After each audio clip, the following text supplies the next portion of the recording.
Namaste.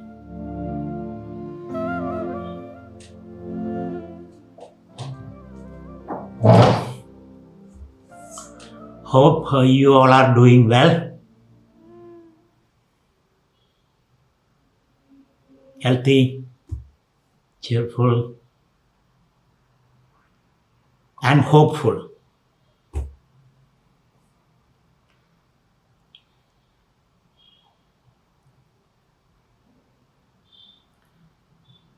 We human beings,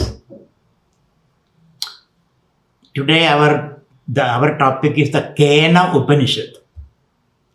The Kena Upanishad. Kena means by whom Upanishad. By whom. That's the meaning of Kena. Kaha, who, Kena, by whom. So, as I started, we humans are recklessly curious. We put our nose everywhere. That's our nature. And we keep asking questions. Why? What? How? When? Where? And who? The who question is generally asked by politicians. A witch hunting question. Who did it? I didn't do that. Somebody else did it. It's a witch hunting question. Passing the buck question. I am not responsible. Somebody else is responsible. The opposition party is responsible. Isn't it?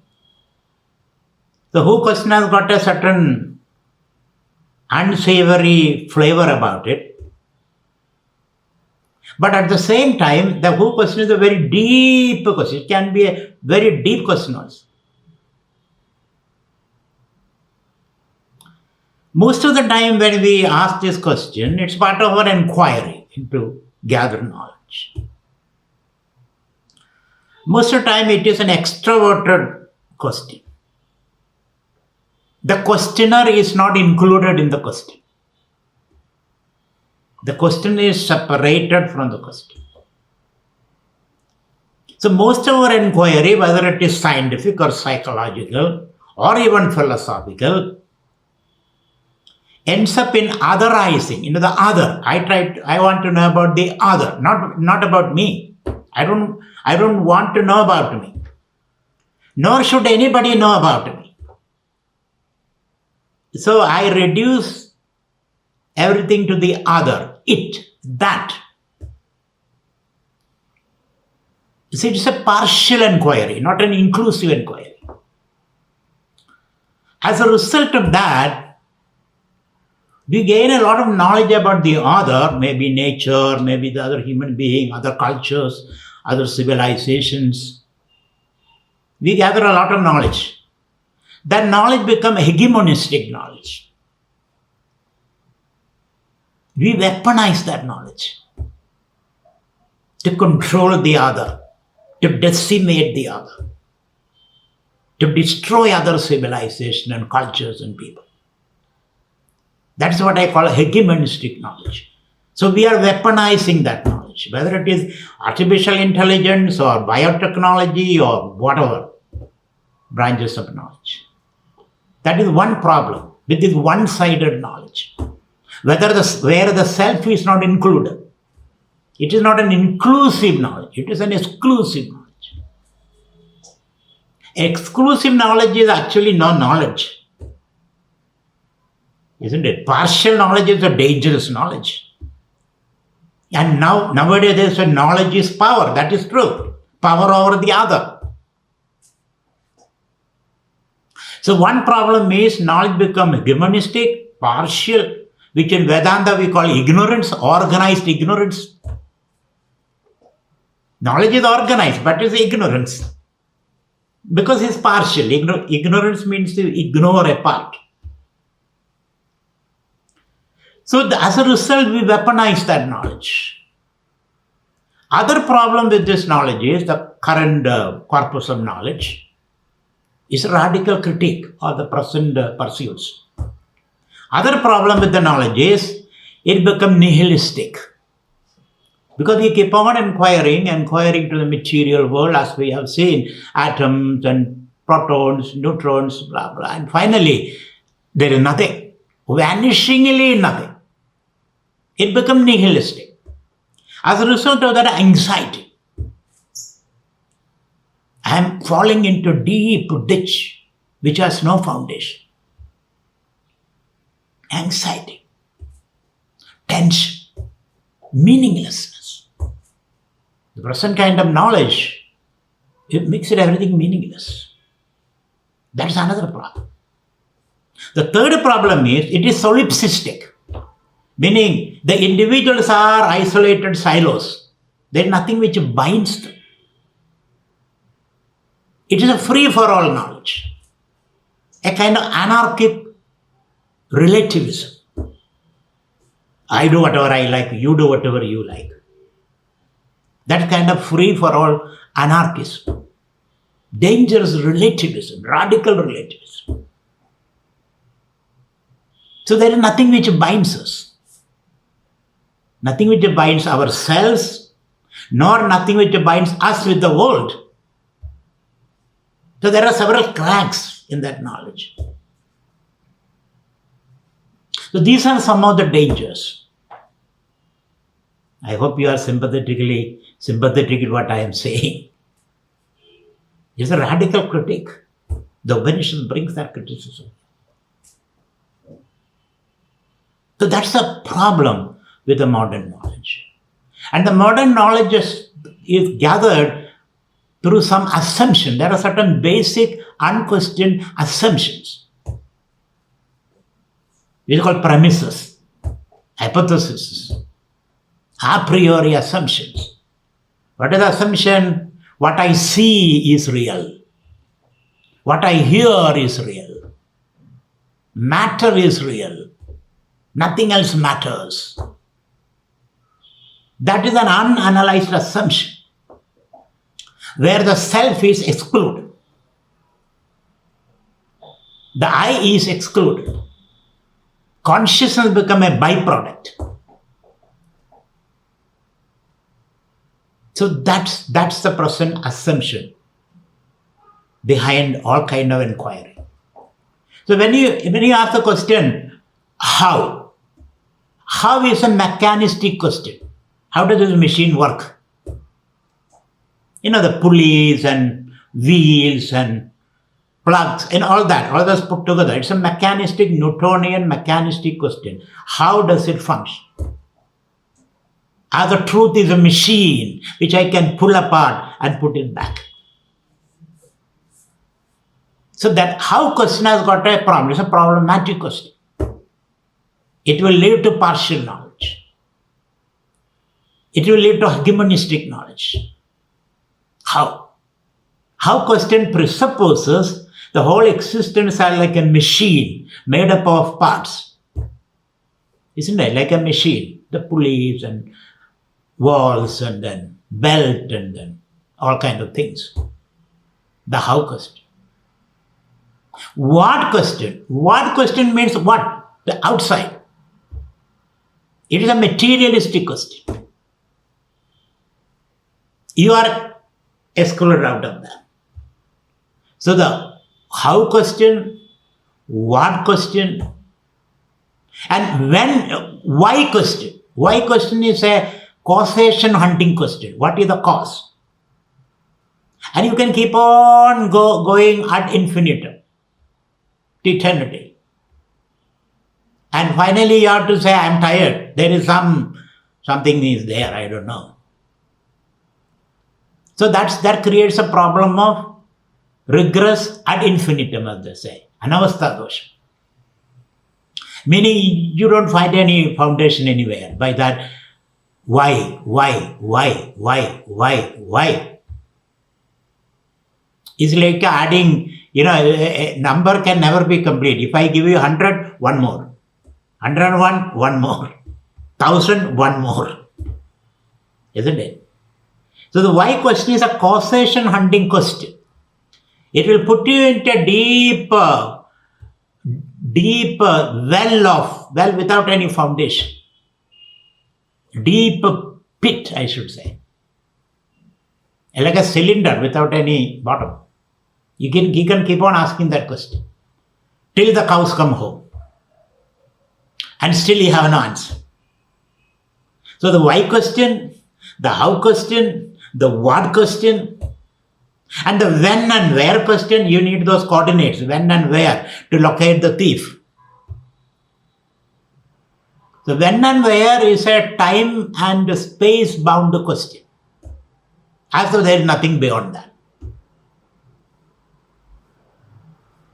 So therefore, the Upanishads now is asking a different question. The who question. The who question. The who includes the self. The self includes the material world, of course, because the material world is presented to the self. So the who is an inclusive question, not an exclusive question. Because the self, we are seeing the world. Our ideas about the world is in our mind. So if you ask the who question, you get the master key question. With that you can open any door. It is an inclusive question. You don't exclude anything. So therefore, the Upanishad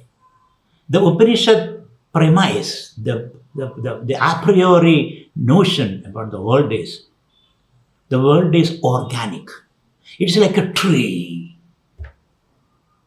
Vriksha Kalpana, in the Bhagavad Gita, you find the Vriksha Kalpana, the 15th chapter. Urdhamoola mathashakam. There's a tree which roots are up and branches are going down. So Vriksha, that's an organic concept, inclusive concept. Or Purusha Kalpana, in the Purusha Sukta, you find the whole universe is considered as a human. It's a holistic entity. Purusha. A breathing. It's a metaphoric, it's a kind of metaphor. Breathing universe. Thinking universe. Awareful universe. A universe with flesh and blood. Emotions, passions. The whole thing is one integral web. The universe is not seen just as a machine. The universe is not seen as an object outside you, like the Cartesian mistake, the Newtonian mistake, let us say. And in India also we have the Sankhyains, the Lokayutas. It's not that only Westerners made the mistake, we also made the mistake. So therefore, let us ask this question, who? The who question is an inclusive question. It doesn't exclude anybody. It doesn't reduce anything into it and that. So that you are included in the enquiry. So that is the spirit of this Upanishad. That's why the Upanishad begins with a question, by whom? Kena, kaha, who, and by whom? Kena, kaha, kena. Now, this Upanishad also has got its own dhyana slokas. Because before we enter into the Upanishad, we have to quieten our mind, calm our mind. So it starts with the dhyana sloka. There are two dhyana slokas. As I told you, this dhyana sloka is a door into the Upanishad. You have to walk through the dhyana sloka. What is the dhyana sloka? One is this. You all know this dhyana sloka. It says, Sahana vavadu. You know this. Sahanau bhunaktu. Saha viryam karava vahe. Tejasvina vadhidamastu. Ma viddisha vahe. Om shanti shanti shanti. This mantra makes you calm. May the Lord protect us. May the Lord nourish us. May the Lord energize us. May the Lord make our studies fruitful and successful. May we not hate each other. Let us live in an atmosphere of love and mutual compassion and sharing. Peace be, peace be, peace be. At this point, my mind is in pieces, isn't it? My mind is in pieces, but I want real peace. Peace be. The second mantra is Apyayandu mamangani vakpranaschachushrotramadho velamindriyani cha sarvani sarvam brahmaupanishadam maham brahma nirakuryam mamma brahma nirakarod anirakaranam astu anirakaranam me astu tadatmani niradeya upanishasu dharma temayi santu. It's a simple request. Apyayandu mamangani. Let my limbs be strong so that I can sit, I can breathe deeply, I can see things properly, I can hear the words properly. Let my limbs be strong. Let me live as long as gods want me to live. That's all. I don't want to live to 2,000 years. As long as the gods, as long as the universe wants me, as long as the universe has a purpose for me, so long should I live. That's all what I want. But as long as I live, I should be healthy. I should be helpful. I should be able to love everyone. And then, Sarvam Brahma Upanishadam, he makes a statement here. This inquirer makes a statement. Everything is a product of Brahman. Everything is a play of Brahman. Everything is a play of consciousness. I commit to that wish. I have not yet started my inquiry, but before I start my inquiry, I must have some hypothesis. Everything is a play of Brahman. Everything is manifested Brahman. Meaning Brahman means consciousness. Sarvam Brahma Upanishadam. And my inquiry should lead me to Brahman. Not that at the end of my inquiry, I feel I was a monkey. And I have no dispute with the monkey. I don't hate monkey. Monkey also is part of me. But I am not just a monkey. I include the monkey also. Occasionally I behave like a monkey. But not all the time. Isn't it? So, my inquiry should lead to something very profound. That's why let my inquiry lead to Brahman. And when I inquire, and a stage may come where I come to a cul-de-sac, a dead end, so the Brahman should receive me, open the door for me. These are all metaphorical, poetic. Not only that, I should receive Brahman or seek Brahman. Brahman should seek me also, isn't it? Otherwise, it is only 50%. I love her, but does she love you? No. So I love Brahman, Brahman should love me also. It's a two-way process.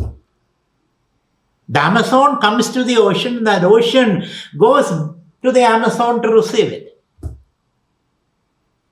So let be two-way love between Brahman and me. So, Mamma Brahma Nirakaro, Danirakaranam Mastu. Let us not reject anyone or anybody. Let there be mutual acceptance. And all the values, I am ready to pay a price for this. Whatever values are required of me, I am ready to live those disciplines. Because I have great fascination for this idea. And when you are curious about something or fascinated by something, discipline becomes natural to you. I am ready to pay any price for it.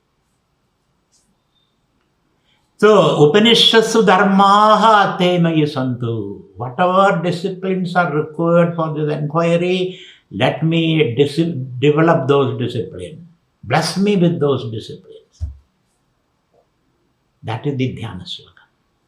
With that Dhyana Sloka, we inquire into into the Brahman, into this truth. So the who question.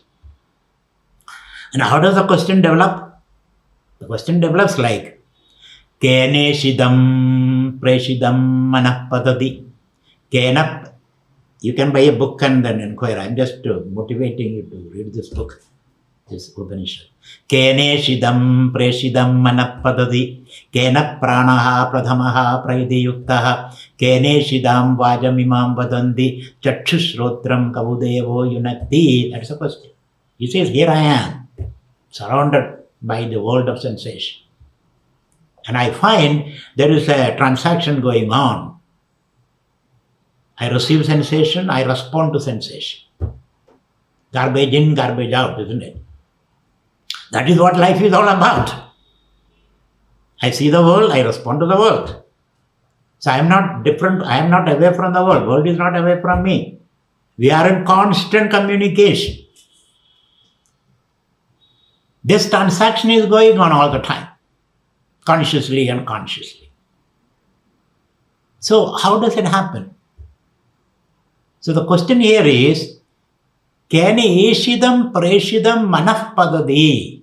It seems the mind is alighting on objects, or objects are alighting on me. I'm not sure how does it happen. Either my mind is alighting on objects, like a bird going and flying and sitting on different objects, or these objects are flowing into me. I'm not interested in those that methodology, that method. How does it happen? But this is happening.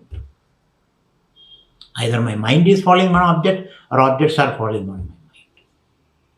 How does it happen? Kena ishidam preshidam manaha padadi. Desired by whom? Ishidam. Ishidam means desire. Preshidam, directed by whom? The idea is that there is some intelligent principle. That's what the idea is. That's the assumption is. Desired by whom? Directed by whom? Inspired by whom? My mind falls upon their respective object. Because it seems that mind is only an instrument. Mind is not the agent. Mind is only an instrument. The mind is an agent, mind will have some control over it, isn't it? So this is the question. It's a very deep question. Desired, directed, inspired, by whom my mind alights, falls on their respective objects. Not only my mind, he says, my prana. Something is involuntarily going on in me when I sleep. When I eat, ingest food is going down, being digested. I am able to breathe and breathe out. Who is behind this? What intelligence is behind? It seems supremely intelligent. Very little energy. Using very little energy, these things are happening. We use up a lot of energy, pollute the whole world. Here it seems with the least energy, all these are happening. I am breathing in, breathing out. The metabolic activities. So who is that intelligence? You can say it is the intelligence of a gene. But who put that? Who put that software into the gene? That who question? So keneshidam preshidam manapadadi kena pranaha pradhamaha praidiyuktaha. How this happen? The breathing in and out. All the metabolic activities when I am sleeping. Then he says, Vak pranaschakshu. I am able to speak. What is the motivation? Who is directing this? I am able to pick up words, images, ideas, connect them, and bring them through my vocal cord and communicate my ideas. What is the intelligence behind it? Keneshidam vachamimam vadandi chakshushrotram kavudevo yunakti. Similarly, I am able to hear words, I am able to see things. What is that power? Because of which, in whose presence, I am able to do all this. That is the question. That is the question. Is that question interesting to you? You must keep on asking this question. It's a part of your meditation. Meditation is not simply sitting, and this is part of your meditation. How does these things happen? Who is behind it? What is the intelligence behind it? It seems with the minimum energy, maximum things are happening. That is the meaning of intelligence. So who is it? So this question, the Upanishad begins with this question. Kena, Keneshidam. How does this whole system work? Not only my body-mind complex, ego complex, and it is interacting with the world. There seems to be tremendous communication and transactions going on. And who is behind all this? That's the question. And when you ask this question, now the methodology. How do you answer this question? This question is asked. What is the method of answering this question? It is in answer to this question, you become contemplative. Sakshi bhav. Sakshi bhav. So you are able to observe not only the objects in the world, you also are able to observe the instruments with which you are contacting. The indriya and the vishaya both become objectified. Vishaya means I see a pot. Vishaya. Indriya means the sense organs are involved in it. Mind is involved in it. So suddenly you develop a depth. The Vishaya, the object there, and the five sense organs, and the mind behind it. Suddenly you become contemplative, meditative. Oh, there is a depth. Earlier you were lost in your sense organ. Most of the time you are in the world outside. The depth is not there. Suddenly you develop a depth by asking this question. You feel that you are moving inward. This is called Sakshi Bhavam. Observing. You are just observing. So he says the Upanishad, the methodology is observation, Sakshi Bhav, watching with this question. It makes you very watchful. As I say, before you leap, look. So before you jump, observe. So suddenly you develop this capacity to observe not only your sense organs and their activities, the world, this observation happens. You become an observant, alert individual. So when you do that, shrotrasya shrotram manaso mano yad vajoha vajam savu pranasya pranaha chakshusha chakshuhu adimuchya dhiraha pratyasman logat amruda bhavanti. Then you find that there is something behind the mind, behind the sense organs, behind the prana, a unifying principle. These are not separate things. There is a unifying principle. That's what we are inquiring. Unifying principle. A theory of everything, isn't it? These days, scientists are looking for a theory of everything. A unifying force. But they are looking outside. They will never find, I guarantee. They will never find that.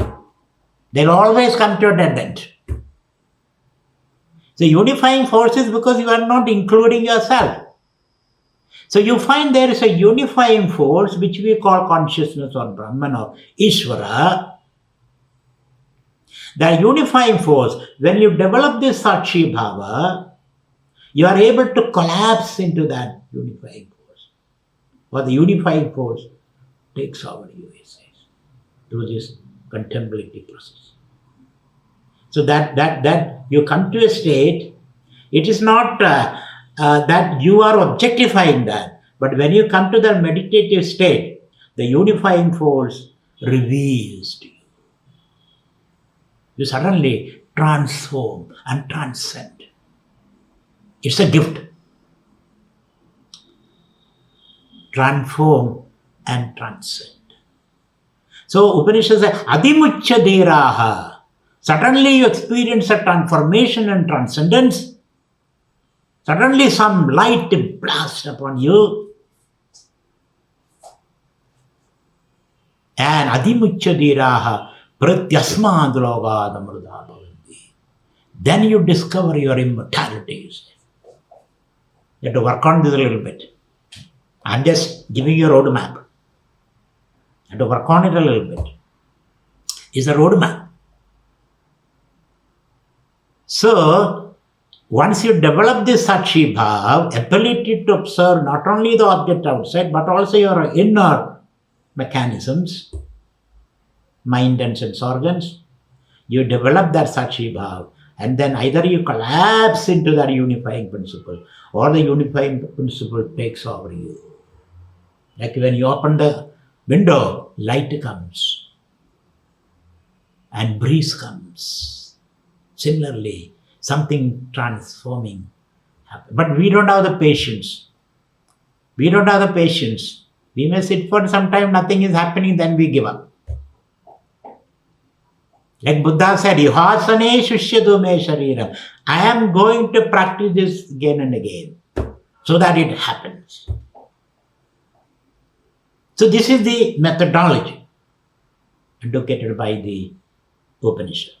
Adimuchadiraha pratyasmat logad amruda bhavanti. Suddenly all your fear disappears. You feel you are immortal. No more fear. No more fear about death, disease, or loneliness. But that has not happened to me yet. It will happen to you. It will happen to you. Keep on working on this. Suddenly you feel you are immortal. You are deathless. You are always been there. Fear disappears. Because fear also you are objectifying. Fear disappears. Now, what should I do? So I hear the epistemology. How do you understand all this? The method is given. Epistemology. What is the science behind it? He says, na tatra chakshur gacchadi, na vang gacchadi, na manaha. Can I know it with my mind? No, you cannot. Because the thread of thought cannot reach there. Because you cannot objectify it. Mind always objectifies. Can you talk about it? You can't. Because words cannot reach there. Yado vajo nivartande. Words retreat. Can I see it? You can't. You cannot see it. You cannot touch it. You cannot taste it. You cannot smell it. You cannot think about it. You cannot describe it. Isn't it? Natra chakshur gacchadi na vam na manaha. Na vidma. You cannot know it as an object. Like you know a pot. Here is a pot. Take a look at it. Which is not possible. So that epistemology also is thrown out. So, na tatra chakshur gacchadi, na vam gacchadi, na manaha na vidma. Therefore, you cannot have the satisfaction. Oh, I know it. Now I can have a Coca-Cola. No, sir. It is a moment-to-moment experience which you cannot objectify, which you cannot reduce into a memory and put it in the library. Isn't it? It's a moment-to-moment experience. It is always fresh. It is always, knowledge is always old, isn't it? This is always fresh. Therefore, it cannot be reduced to memory. It cannot be put in your library or the museum. You have to live it. Live it every moment. So, na vidma. I cannot say, oh, this is, I know. Na vidma, na vijanima, nor do I know how to explain it to others. There are a lot of people trying to explain it and make us more confused, isn't it? So there are no words to explain it. But I can feel it. I can feel it as love, compassion, fearlessness. This is how I know it. This is how I know it. Not any other way. So when you are in a state of love, you are that. When you are fearless, you are that. It is not verbalized. You cannot verbalize it. You cannot conceptualize it. Because there is some reason, we'll see that. You cannot do that. You can express it as love, happiness, health. Health is not a word, isn't it? Happiness is not a word. Happiness is not a concept. Love is not a concept. Love is not a word. Love is like the sun. It is burning from all sides. Like a flower. It is beautiful from all sides. So it is more your being. You can be it. So please think about it. Meditate. Not thinking, meditate. Thinking is bringing another thought. So that's not meditative. So na vidma, na vijanima. That's some epistemology of this. Okay, so how do I go about it? Now here is another very interesting statement. The Upanishad says, Anyadeva tad vididada vididadadhi. It is beyond the knowledge and ignorance, he said. So when we discuss this, your state of mind is either, oh, I know, or I don't know. I don't understand what you are talking.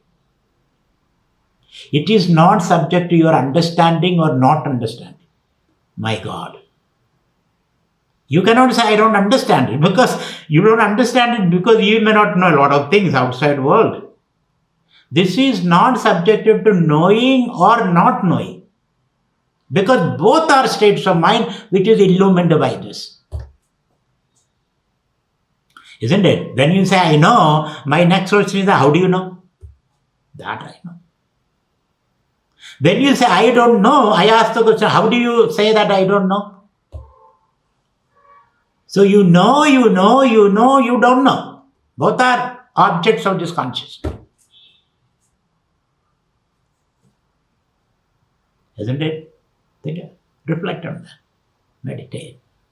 So you cannot say, I know or I don't know.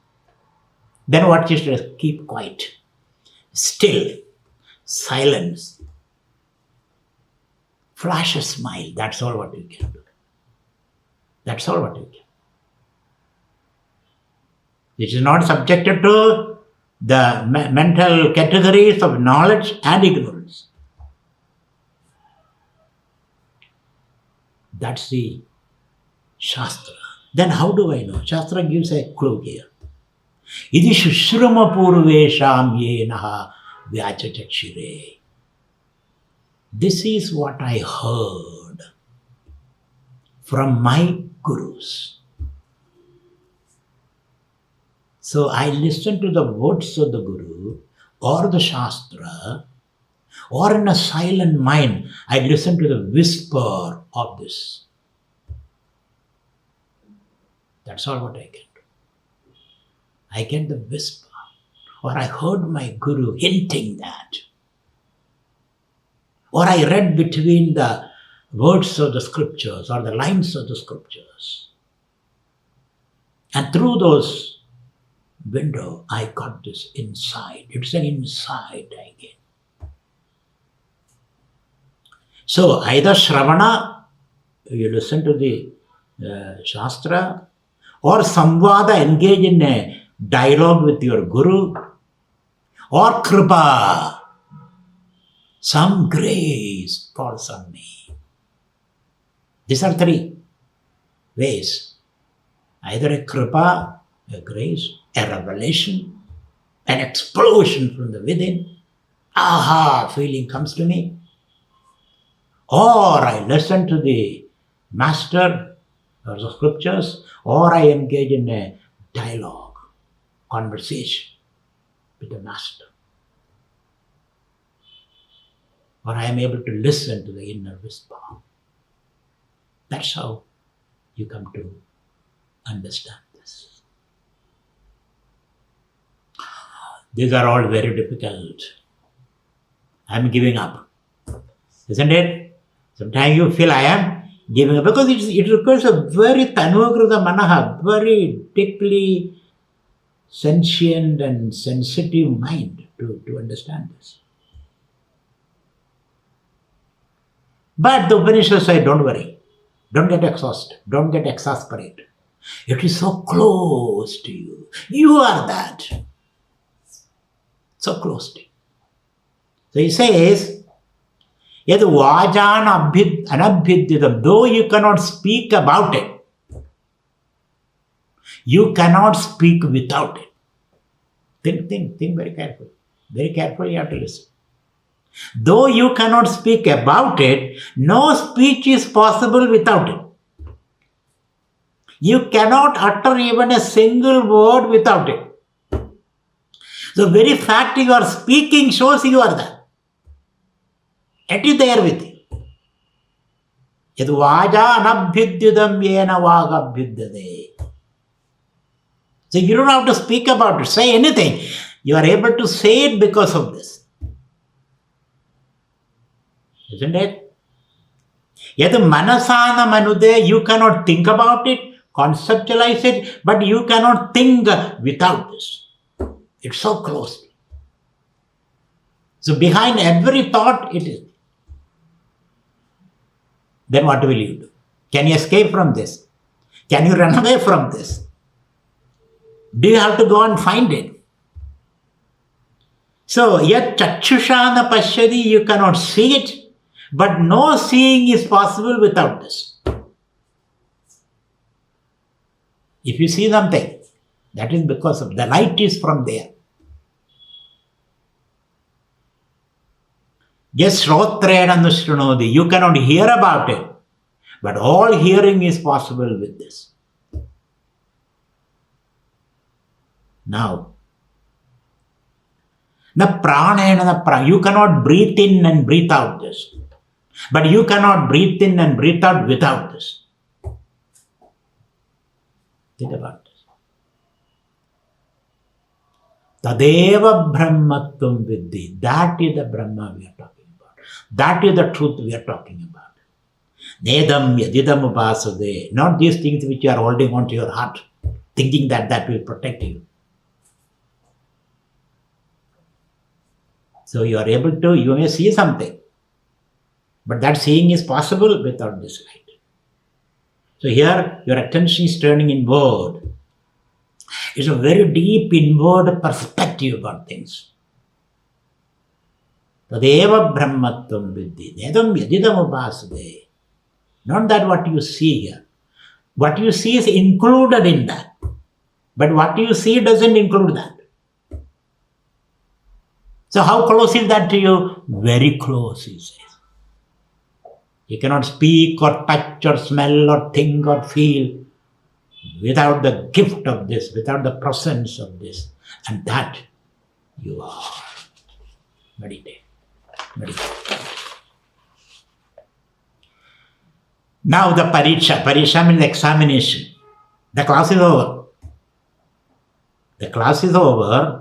Now the examination, my dear boy or girl, did you understand what I said?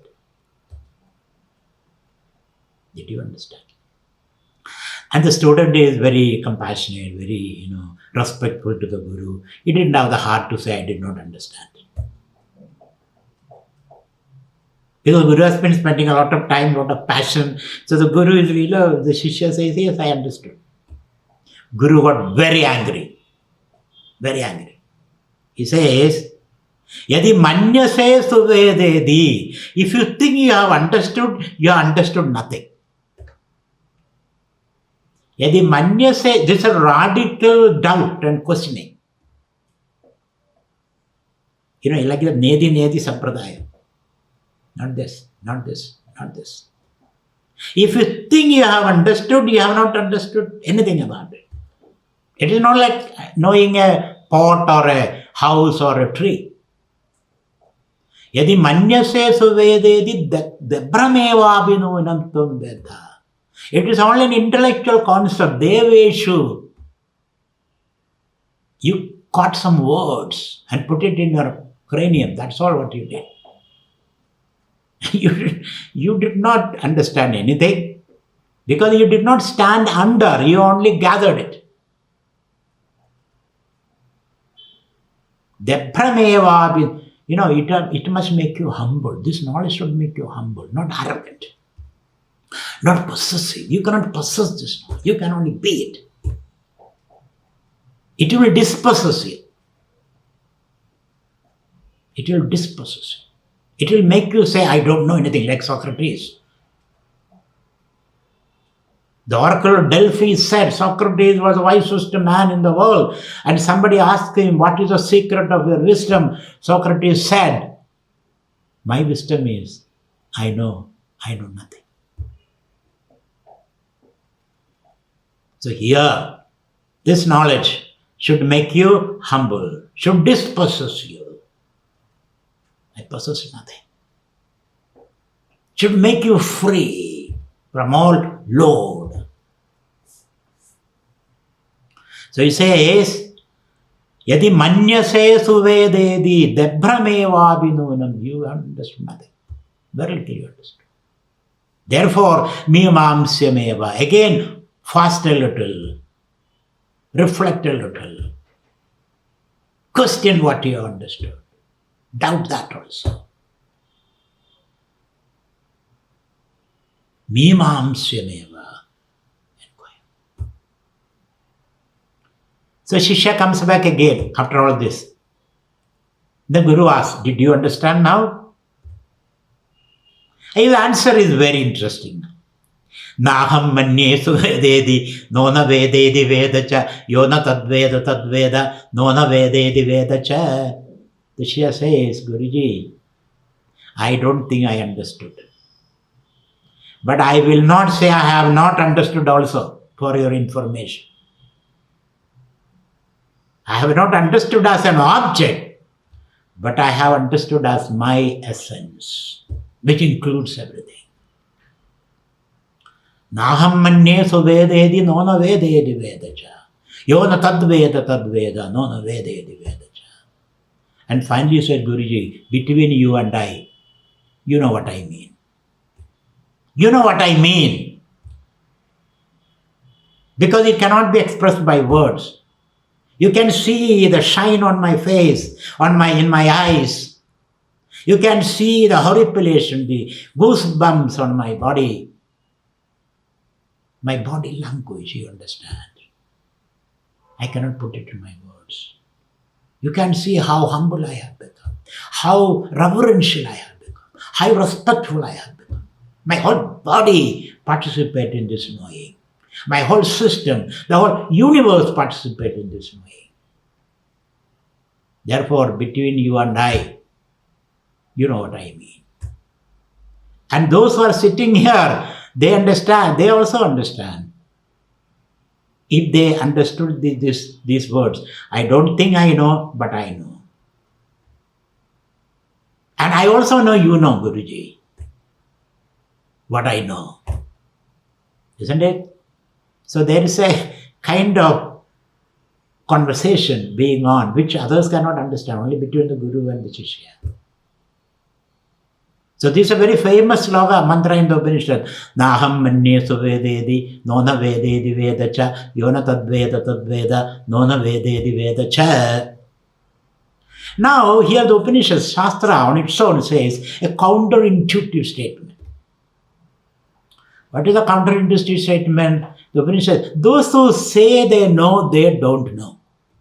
Those who think they know, they don't know. Yasya madam tasya madam yasya na veda saha. If you think I know, then you learn. And when you think you don't know, then you know. Isn't it? It's a counterintuitive. If you say, I know, it's something like, suppose you are in deep sleep and somebody asks you, hi, are you sleeping? Yes, I am sleeping. That means, are you sleeping? You're not. One who is in deep sleep cannot announce that he or she is sleeping. Similarly, in this state of knowledge, there is nothing to objectify, nothing to memorize, nothing to project. It is an inclusive state of being. The only way you can express it, get up and dance. That's all what you get. Get up and dance. As somebody said, I asked the mulberry tree, what is God? And mulberry tree bloomed. That's all what I can say. It bloomed. So if somebody asks you, do you know it? Just smile. Just smile. That smile is a smile of the universe. So that's a counterintuitive statement. Avijadam vijanadam. Those who think they don't know, they may know. Those who pronounce, they announce, I know, they don't know. So the best is silence. In that fullness, you become silent. Your life will speak, not your words. Every moment you will speak. The way you raise your hand, the way you look, the way you eat, the way you sleep like the Buddha, the way you interact, everything will speak. So, now the Upanishad says, Pradibodha vididam madam. Because of my thought, I am not able to, I am very much disturbed, some people say. No, thoughts cannot disturb you. Thoughts can only reveal it. Because thoughts are shining in the light of that, isn't it? Therefore, when you entertain a thought, it cannot distract you from this truth. Because you understand the thoughts are shining in the light of this. Thoughts cannot distract you. Thoughts only reveals it. Thoughts only indicate that. So, pradibodha vididam madam amrudatvam hivindade. So you must be able to see it behind every thought. Again he says, Budeshu vijitya dhiraha. Similarly, in every experience reveals this, brings you back into this. So this is a 24/7 meditation. A thought arises, again I am reminded of that. An object I see, again I am reminded. Music I hear, again I am reminded. So every experience, material or the mental, pushes you back into this. So this becomes a 24/7 meditation. It's so close to you. And the Upanishad says, in a sense of urgency, this you must know now. Don't postpone it. Don't postpone it. You should know now, here. There is a certain urgency. Because when you postpone it, your methodology becomes different. It seems something you have to gain in time and space. So you have to explode it now itself. You have to bloom now itself. So don't postpone it. There is certain urgency, the Upanishad says. Otherwise, your methodology becomes different. So, having said this, here is a story in the Upanishad. The story is, Brahmaha devebhyo vijigye. This power, the Brahman, there's a story. The Brahman, Ishvara, won a war for gods. Gods are always fighting with the asuras, demons. Most of the time, demons win. Whenever demons win, devas go to Ishvara, God, and say, help us, help us, help us. So one day, the devas won the battle. Then they forget about Brahman. They say, Asmagam evaham. This is our victory. What can Brahman do? We fought it. We fashioned the weapons. Our people died and we won the war. Brahman has nothing to do with this. When success goes into your head, you forget your parents, your gurus, everything is forgotten. So when they won the war, when they lose, they rush to Brahman. When they won it, they forgot about it. Brahman thought, Ishvara thought this is not the right thing to happen. So they were celebrating, dancing, drinking, and, saying things about themselves. Without me, this war would not have won. One Deva said, another Deva said, what do you mean? Without me, this war would not have won. Like in India, there was one General Manekshaw. When they won the Pakistan war, Manekshaw said, without me, had I been in Pakistan, they would have won it. Like that kind of state. Because of this, I won. My own power. Then they were celebrating. Suddenly there's a huge form, Yaksha. A huge form standing there. Almost touching the sky. They're scared now. Another enemy has come now. So, everybody rushed towards Agony. Agony means one Deva. Agony, please go and see what it is. Okay, I'll go and see what it is. Then Abhyadravada, he went to that. So, that huge form asked Agni, who are you? Agni felt insulted. Don't you know who I am? Don't you know who I am? Don't you read newspapers, watch TV? No, I'm sorry, I don't know who you are. Please tell me. Oh, Aham Jadaveda, I am the all-knowing fire. Okay, what are your powers?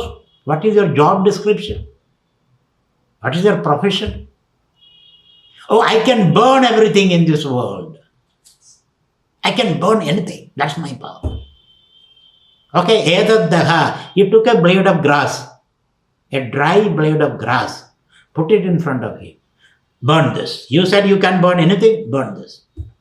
Tadum prayaya sarvajavena. The fire didn't want to take a chance because he thought there is some trick in this. So he rushed toward this, tried to burn it. Nothing happened. The blade of grass became greener and greener. That's it. Then the Agni understood, I am unplugged. I am unplugged. Without that, I cannot do anything. He goes back.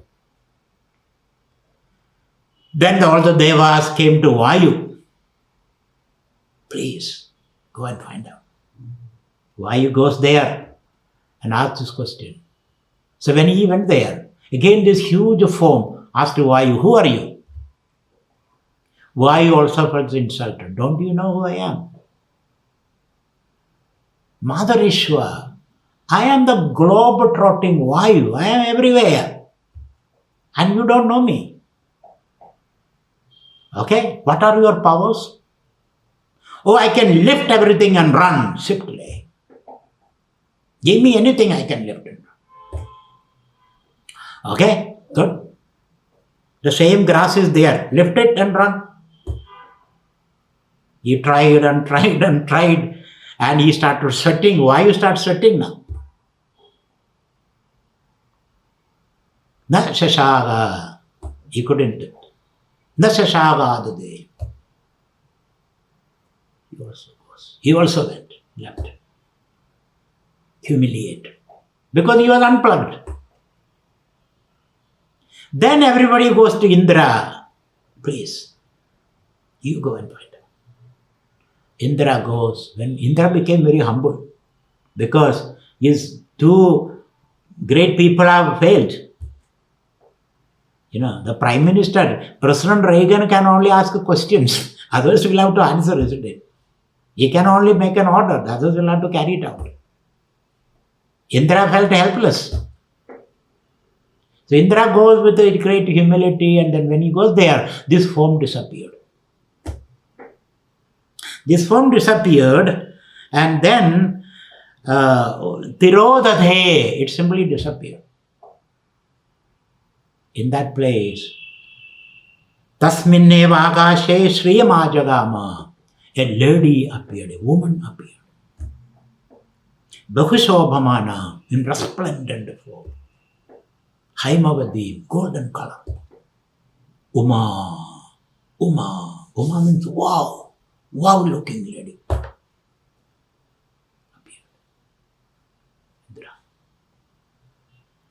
So when the idea that when you are humble, the Guru comes to you. The vision you get the vision. If you are arrogant, then you will not get it. So this lady told Indra asked the question, who was that? The lady told the Guru. The first Guru is this lady, Uma. Uma means wow. That's the meaning of Uma. Wow. Wow, Uma.